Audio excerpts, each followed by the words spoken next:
terkait kajian akhlak ya, pannya tatbikinya kalau dalam bahasa Arab butuh akhlak. Terus ketiga, cerita-cerita akhlak itu yang paling fenomenal itu kata banyak mufassir. Kenapa Saharatu Fir'aun? Jadi ketika duel, saya cerita sedikit. Musa ini punya banyak mujizat. Nabi Musa ini punya banyak mujizat. Mujizat itu sesuatu yang luar biasa, nggak bisa dinalar oleh akal. Itu kalau orang baik disebut mujizat, kalau orang buruk punya kemampuan ini disebut sihir. Ya, tapi sama-sama punya kekuatan yang dahsyat. Sehingga ketika Nabi Musa punya kekuatan yang dahsyat ini, yang disebut mukjizat, Fir'aun cara berpikir yang bisa mengalahkan ini hanya sihir. Dipanggillah ahli sihir yang profesional, yang top lah. Dan mulai dulu itu wong ya seneng duit gitu. Jadi ahli sihir yang mau datang tapi berani berapa gitu. Jadi itu sudah mulai dulu gitu. Jadi sekunane kuno itu transaksinya itu ya harus berani berapa itu. Fir'aun katanya innakum idzal laminal muqarrabin. Kamu tak jamin menjadi orang dekat saya. Jadi mulai dulu kalau dukung itu ya harus dapat jatah itu. Jadi jatah orang dekat. Entah dulu itu apa menteri atau apa tidak tahu, tapi mulai dulu ya sudah gitu. Kata Fir'aun oke. Akhirnya pertarungan itu mau dimulai. Lah uniknya ketika mau dimulai itu Saharoh ini ahli sihir yang bawaan Fir'aun tadi, sewaan nih tadi, bayaran. Itu di luar dugaan Mas Andri, itu malah sopan sama Nabi Musa. Ditonton orang banyak padahal. Ditonton orang banyak karena Fir'aun tuh ingin Nabi Musa itu kalah. Musa kalau dia manggil. Tapi di luar dugaan itu para ahli sihir itu entah saking wibahnya Nabi Musa itu, jenengan dulu apa saya dulu? Monggo jenengan dulu apa saya dulu? Imma antulqiyah wa imma annahnul mulkin. Monggo jenengan dulu atau kita dulu. Jadi harusnya secara teori tarung itu semakin menteror atau ada gebrakan yang mengagetkan, ini kan lebih mudah mengalahkan Musa. Tapi enggak, malah Musa ditanya, wahai Musa, imma antulqiyah wa imma annahnul mulkin. Monggo jenengan dulu atau kita dulu. Nabi Musa juga membalas yang sopan. Enggak, kalian dulu saja. Nah itu kata para ahli tafsir, barokahnya akhlak yang dilakukan Saharatu Fir'aun ini, al-qawwa fi qulubihim al-iman. Allah saat itu juga memberi iman. Jadi barokahnya sopan sama Nabi Musa. Jadi barokah akhlak paling fenomenal dalam dunia tafsir adalah ketika Saharatu Fir'aun mendapat berkahnya adab, berkahnya akhlak sampai iman. Sehingga kalau dalam khazanah-khazanah Islam, amal yang paling mudah diterima Allah itu diantaranya satu itu akhlak, dua sedekah. Dalam cerita-cerita kitab yang saya pelajari, sedekah juga gitu. Ada orang itu saking bejatnya, dia seorang kaya raya. Itu saking bejatnya itu cara berpikir itu menurut dia ya rasional, tapi ngawur sekali. Dia punya putri cantik gitu. Ya tentu dia yang rawat. Terus dia ngenangen itu, wong anakku ayu dirabi wong liya. Walhasil itu dia punya rencana menikahi anaknya sendiri. Itu kan sebejat-bejatnya orang. Dan dia cara berpikir itu begitu, memang namanya orang majusi, tidak beragama. Tapi ketika dia, banyak ulama yang bilang namanya orang ini Bahrom. Tapi siapapun namanya itu, cerita ini populer di literasi, di hazanah-hazanah atau di referensi kita. Pas malam pertama mau menggauli putrinya, ada janda sepuh itu notok pintunya ya, supaya dikasih sedekah. Itu anehnya dia itu tergerak untuk memberi. Ketika mau memberi, si janda ini berubah pikiran, wong saya ini muslimah kok minta orang kafir. Tidak jadi minta, tapi lari. Ketika dikejar lari. Setelah di rumah melihat anak-anaknya itu menangis, Mas Andri, kembali lagi minta. Setelah mau dikasih, lari lagi sampai 3 kali. Singkat cerita si Bahrom ini lalu tetap ke rumahnya dan ternyata mendengar anak-anak menangis karena kelaparan. Dia tergerak hatinya itu membawa cara Indonesia, membawa beras sendiri, membawa roti sendiri, semua keperluan itu dicukupin, dibawa sendiri, diantarkan. Dan uniknya saat itu juga dia berpikir waras langsung, nggak ingin lagi menggauli anaknya, nggak ingin lagi. Jadi barokahnya sedekah itu dilakukan orang kafir, itu langsung ada berkah. Sampai saat itu dia iman, dan hebatnya ada seorang wali di era itu mimpi disuruh menghormati si Bahrom ini, bahwa ini umat saya, ini walhasil itu sampai diapresiasi. Nah, lagi-lagi kembali ke sedekah. Jika ada orang netral, misalnya orang netral ya diajak baik ya mau, diajak buruk ya mau, belum punya perpendirian, juga belum punya karakter, belum punya status yang permanen, ya solehnya masih amatir, faseknya ya masih amatir. Kemudian terus ada kompetisi, alam raya ini kan kompetisi. Ternyata yang tukang sedekah, yang mudah memberi itu yang fasek, yang ini pelit. Jangan-jangan kita disalahkan Allah ketika orang yang netral ini jadi orang fasik. Karena apa? Kenangannya dengan orang fasik mendapat keenaan sedekah atau servis, kenangannya sama orang soleh tidak mendapat. Malah dikongkon terus jadi panitia pengajian, kan kesel ya. Nah, kalau dibebani terus. Sehingga di antara ciri agama ini qalilul maunah, agama ini harus berbiaya murah. Itu hal-hal yang harus kita perhatikan. Nah, kecuali ini sudah orang yang punya karakter, memang sudah orang soleh, memang bawaannya ingin mendukung yang kanan, yang ahlul yamin, ya, hanya suka kebaikan. Ini kan kita bicara orang yang belum punya karakter. Kalau yang soleh kan karuan, dirayu yang ini sudah tidak mau, meskipun yang ini ngel-ngelo terus tetap nggak masalah yang kanan ini. Nah, ketika kita ngelola anak Mas Andri ini, Mas Dwi ini karena yang ada jadi saya pakai contoh. Saya punya kenangan dalam hal ini tuh sangat miris ya. Ada orang sepuh soleh, cerita anaknya itu sekarang kerja di Jakarta tidak sholat, padahal itu ya orang soleh, orang baik. Dan dia kenapa datang ke saya? Karena minta maaf dulu pernah dengan tanda ketik pernah menyalahkan bapak saya, menyalahkan kiai-kiai yang lunak. Bapak saya dulu ya di dalam ada TV, ada sepeda motor, ya umumnya orang. Ternyata kasusnya itu sederhana Mas Andri. Anaknya kiai ini, orang soleh lah, itu karena saking ketatnya itu di rumah nggak ada TV, juga nggak ada motor. Sehingga kenangan pertama lihat TV ya diservis orang yang nyuwun sewu tidak sholat. Kenangan pertama pakai motor ya dipinjemin orang yang nggak sholat. Sehingga bawaannya dia punya utang jasa sama orang yang tidak baik lah gitu. Akhirnya ini nggak jadi idola, orang tuanya meskipun soleh nggak jadi idola. Dan orang tuanya itu nggak punya TV supaya waktunya nggak habis untuk nonton TV, nggak punya motor biar nggak keluyuran. Niatnya baik, sangat baik. Tapi karena terus ini tuh tadi kembali ke tadi al-insan abdul ihsan, manusia itu budaknya kebaikan. Kenangannya lihat TV ya sama orang yang nggak bener ini. Kenangannya punya motor, pakai motor ya pakai. Akhirnya ikut merantau ini ke Jakarta. Singkat cerita terus akhirnya dia katut temannya yang nggak sholat. Nah, ini yang di sini jika kamu mengelola agama ini secara tidak simpatik, lan faddu min khaliq, pasti orang itu bubar. Nah, singkat cerita terus karena dia mungkin orang soleh ya tetap doanya didengar Allah. Dia nangis-nangis berdoa di depan Allah, terus minta maaf sama kiai-kiai yang pernah disalahkan, yang terlalu longgar sama anaknya. Karena bapak saya termasuk orang yang longgar. Mbah Mun saya tahu di dalamnya ya ada TV, ada motor, umumnya anaknya difasilitasi. Lalah anaknya itu terus diparingi Allah tobat kembali, terus dia menservis anaknya dengan umumnya orang. Jadi yang bahaya itu bukan tidak ada TV-nya, tapi kenangan pertama tahu TV ini. Bagi anak yang nggak pernah lihat TV itu kan diberi hak lihat TV itu spesial. Sama bagi anak yang sama sekali nggak ada motor itu kan dikasih pinjaman motor itu kan spesial.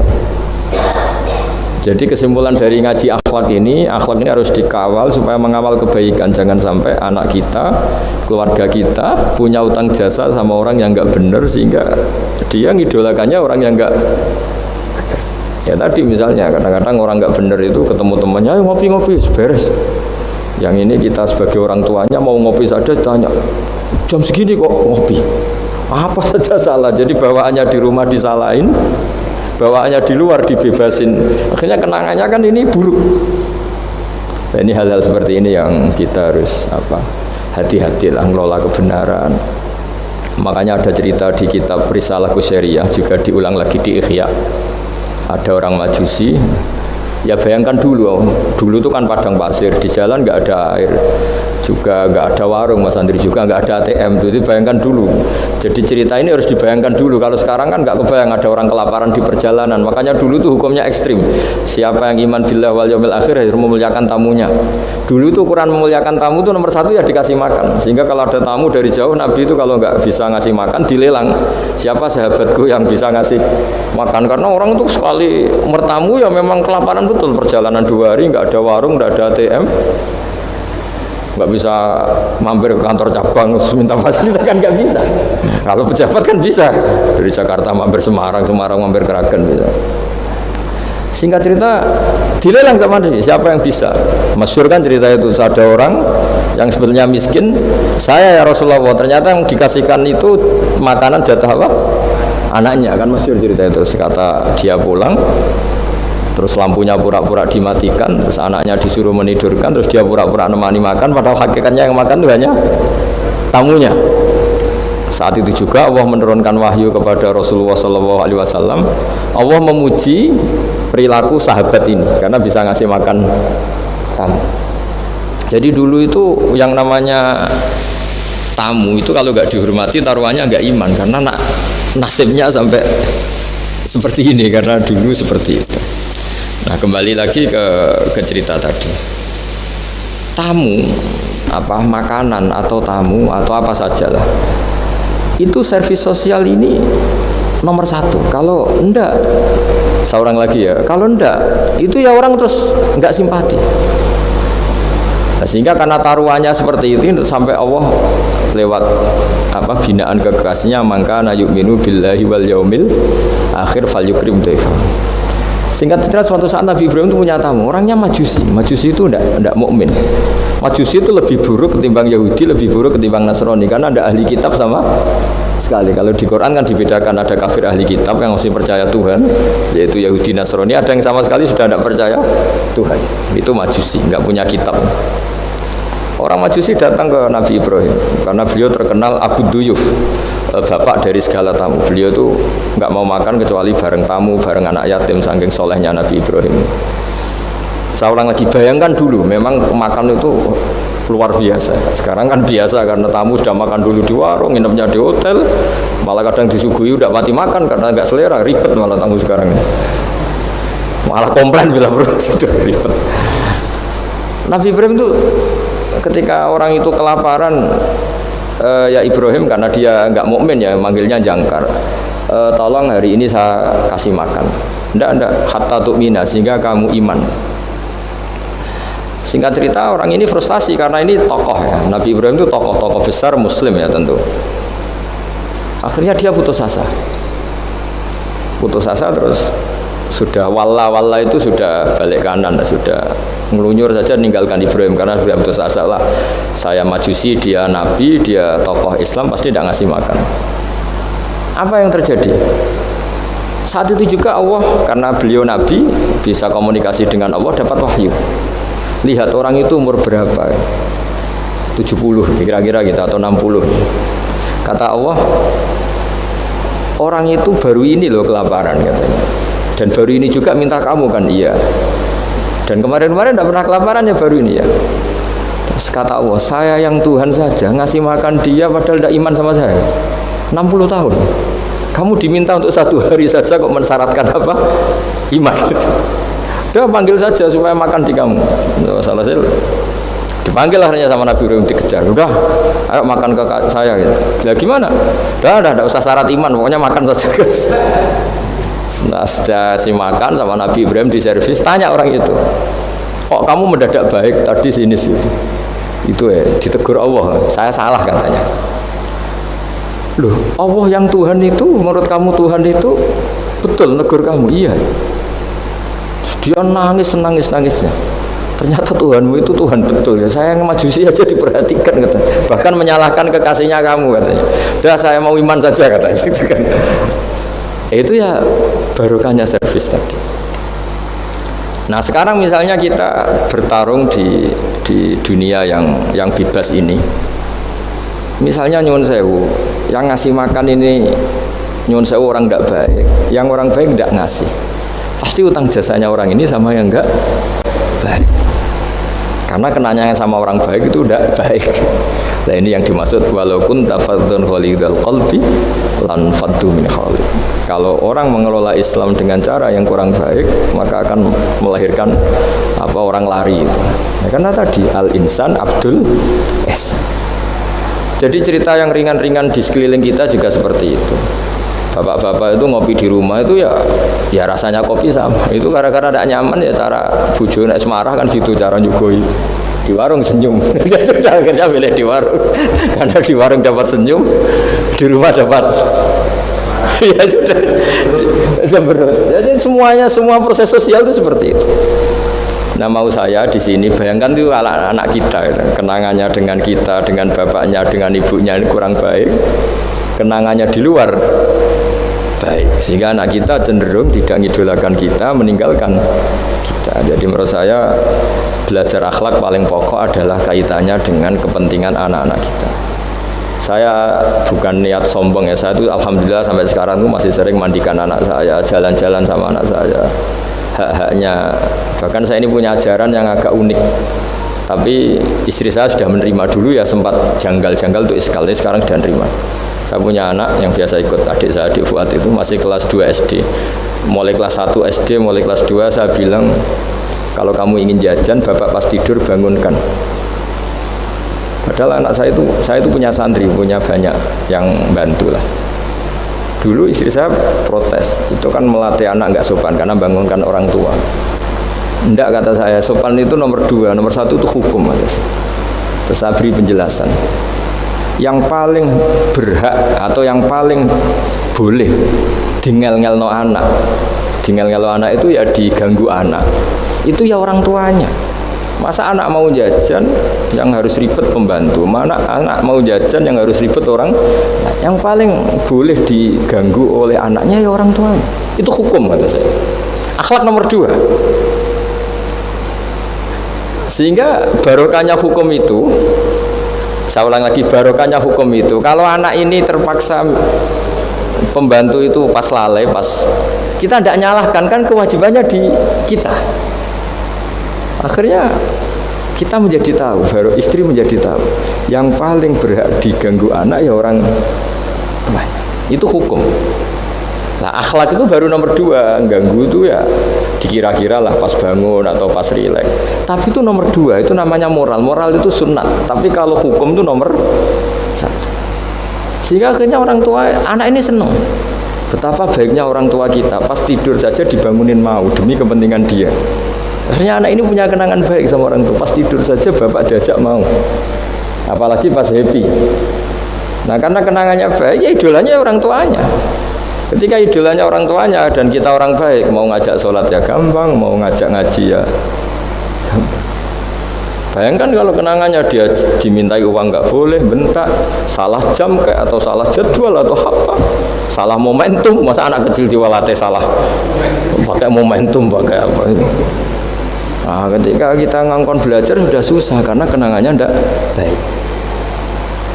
Jadi kunci daripada ini, makanya saya bilang berkali-kali, oke, kita belajar akhlak, belajar moral, tapi nomor 1 itu hukum. Saya ulang lagi, hukum. Karena agama ini ciri khasnya itu hukum. Hukum itu ketentuan. Jadi aturan Islam itu detail. Misalnya saya belum haji, ya sudah, sebagian harta saya jatah untuk haji itu sudah tidak milik saya, harus dianggap miliknya haji.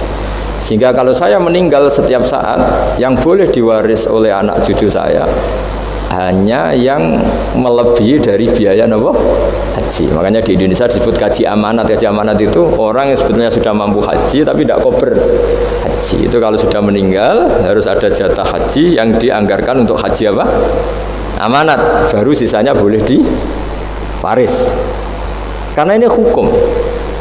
Lah nanti di akhirat juga Allah pakai hukum. Kalau ada anak nggak sholat, yang pertama disalahkan orang tuanya. Kenapa ini tidak sholat? Semua kesalahan anak-anak kita adalah dibebankan ke kita. Ya, jadi saya mohon cerita-cerita akhlak ini jangan sampai hanya nyuwun sewu moral dengan arti kenyamanan sosial, tapi kembalikan ke Allah dan apa? Rasul. Sehingga ini yang terakhir saya cerita hadis yang populer sekali. Ada 3 hadis yang populer dan ini sampean semua pasti hafal. Maka na yu'minu billahi wal yaumil akhir fal yukrim jarahu. Terus ada yang fal yukrim dhaifahu. Terus yang ketiga fal yakul khairan aw liyasmut. Berkata baik atau kalau enggak bisa berkata baik ya apa diam. Nah, itu uniknya Islam itu apa Mas Dwi? Uniknya Islam itu tidak pernah membolehkan umatnya terdikte oleh sosial Mas Andri, enggak boleh. Tapi hanya terdikte oleh ketentuan Allah dan Rasul. Jadi Allah cara ngendikan kalau kamu iman kepada Allah dan Rasul. Iman kepada Allah artinya apa? Allah memerintahkan kita berbuat baik sama tetangga, sama tamu. Maka lakukan itu. Sekali tidak demi Allah dan Rasul berarti Anda didikte oleh hukum sosial. Kalau tetangga baik ya kita baik, kalau dia buruk ya kita ikut buruk. Itu artinya apa? Kita tidak didikte oleh hukum Allah dan Rasul, tapi didikte oleh hukum apa? Sosial. Islam itu agama yang hubungannya manusia itu dengan Allah, bukan dengan sosial. Sehingga ketika baik sama tetangga pun itu karena perintah Allah. Sehingga kalau suatu saat kecewa tetangga kita itu kurang ajar misalnya, ya kita tetap nyaman saja karena kita baik itu atas perintah Allah. Makanya masyhur di kalangan ahli hadis ada dawuh Nabi, la takunu imma'atan. Taquluna in ahsanan nas ahsanna wa in dzalamuna dzalamna. Kamu jangan jadi orang yang didikte sosial. Kalau orang baik kamu baik, kalau orang buruk kamu ikut buruk. Itu namanya orang yang enggak punya prinsip. Tapi walakin wattinu anfusakum kata Rasulullah. Kuatkan prinsip kamu, jika manusia baik kamu akan baik dan manusia ketika buruk kamu pun tetap ingin baik. Nah, dengan demikian itu berarti kebaikan kami itu atas perintahnya Allah dan Rasul, bukan atas nama sosial. Sehingga misalnya ada orang birrul walidain, ibunya bawaannya cerewet, mbahnya cerewet, ya tetap baik. Tapi kalau kamu didikte sosial, sekali ibu kamu bawel, males lah ketemu ibu bawel. Nah ini berarti kamu belum didikte Allah dan Rasul, tapi didikte itu hukum apa?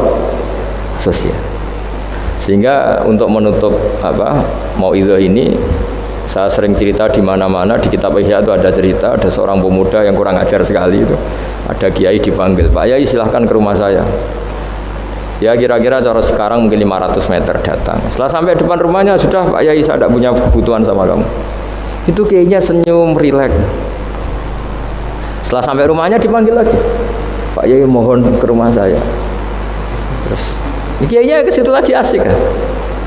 Terus setelah sampai rumahnya pemuda tadi, sudah pulang aja saya tidak butuh kamu. Sampai 3 kali dan kiainya tuh asik, ceria gitu. Pemuda itu kagetnya bukan main. Kenapa Pak Kiai tidak tersinggung? Kok malah senyum-senyum?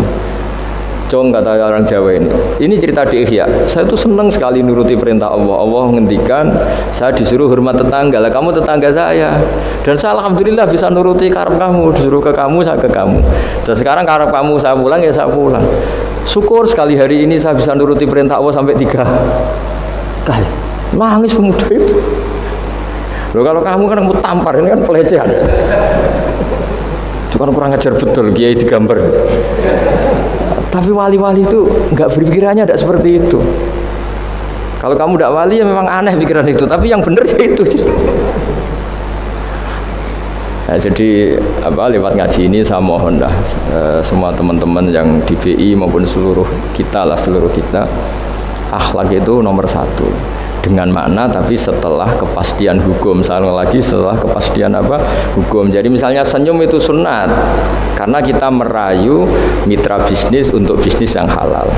Tapi kalau bisnis kita bodong, ya semua orang ingin nipu kan ya pasti senyum lah. Berarti yang pahalanya besar ya orang-orang penipu karena senyumnya lebih sering timbang yang enggak nipu. Jadi artinya akhlak itu menemukan momentum sebagai ibadah setelah ada kepastian hukum halalnya. Tapi kalau nggak ada kepastian hukum halalnya, ya ini senyum itu dievaluasi tadi. Misalnya orang ngerayu juga harus senyum, orang nipu juga harus senyum. Ini yang mungkin banyak diabaikan. Saya kira demikian dan mohon maaf karena sebetulnya kalau andaikan tadi jalannya normal mungkin saya nggak terlambat. Itu kan banyak lubang-lubang karena itu biasanya kan karena hujan itu. Tapi ya saya suka tetap terlambat biar keren pernah nunggu kiai. Jadi kalau dalam teori agama itu sama kok. Sholat, Nabi itu pernah sholat isya itu setengah tiga dini hari. Sahabat biasanya kan beliau suka awal waktu. Terus ketika sahabat tanya, kata Nabi, malam ini spesial karena kamu lama sekali nunggu apa? Sholat. Enggak semua orang malam ini bisa menunggu apa? Sholat. Jadi artinya apa, bawaannya itu nunggu kebaikan. Jadi di antara trik atau resep husnul khotimah, ya ini sebagai penutup ngaji, resep husnul khotimah itu innallaha ta'ala yubahi malaikatahu, Allah membanggakan kita, yubahi bikum malaikatahu, Allah bangga dengan kita. Di antaranya apa Mas Andri? Umatnya Rasulullah SAW itu kalau habis subuh ditanya, ngapain kamu hidup nunggu sholat duhur? Ngapain kamu hidup setelah sholat duhur nunggu sholat asar? Sehingga kita ini menunaikan fardu yang diwajibkan Allah dan menunggu datangnya fardu yang lain. Jadi orientasi kita fahijratuhu ilallah wa rasulih. Tapi kalau kita orientasinya mapan, kenapa kamu hidup? Sama mati setelah mapan, sama mati setelah jabat. Ini kan berarti perjalanan kamu ilad dunya, orientasi kamu dunia. Faman kana hijratu ilad dunya aw imra'atin yang kihuwa fa hijratuhu ila ma hajara ilaih. Tapi kalau kamu niatnya, kenapa kamu berani hidup? Supaya bisa sholat, supaya bisa ibadah. Berarti perjalanan kamu hanya menuju Allah dan Rasul. Jadi sehingga di antara alamat husnul khotimah adalah orang setiap sudah melakukan satu kebaikan berani hidup karena berharap bisa melakukan kebaikan yang lain. Jadi dari satu kebaikan rutenya menuju kebaikan yang lain. Ya, saya kira demikian dan mohon maaf. Assalamualaikum warahmatullahi wabarakatuh.